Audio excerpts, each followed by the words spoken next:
What's up, y'all? I'm back at it again. I recently read Success in Marriage by David and Faith Oyedepo. The authors are married and continually share that since they've been married, they've never had an argument and their marriage is completely hitch-free.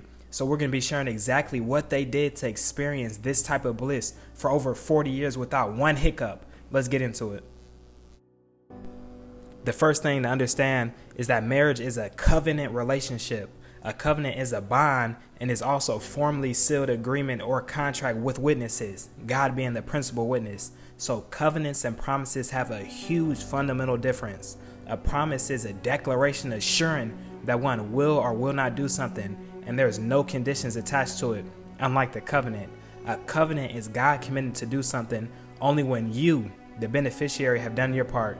In Psalm 89, he commands and declares, "My covenant I will not break, nor alter the thing that has gone on my lips." So seeing that God is set on not breaking his covenant, as children of God, we're supposed to be of the same heart. An important characteristic of marriage, or of the marriage covenant, is that God is intended for marriage to be for life. So before getting married, you must settle it within yourself that there is no alternatives. There's nowhere else to go.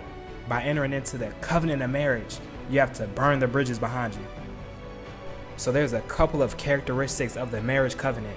The first characteristic is it's written. A marriage is a formal declaration, usually written and having witnesses.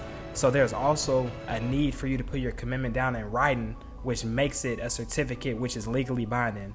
The second characteristic is it shall not be broken. A marriage covenant shall never be broken. God is a keeper of his covenants, not a covenant breaker. So as his children and husband and wife, you should be covenant keepers, not covenant breakers. So once you're married, the question of separation should never come up in your whole marriage. You made a covenant with and before God.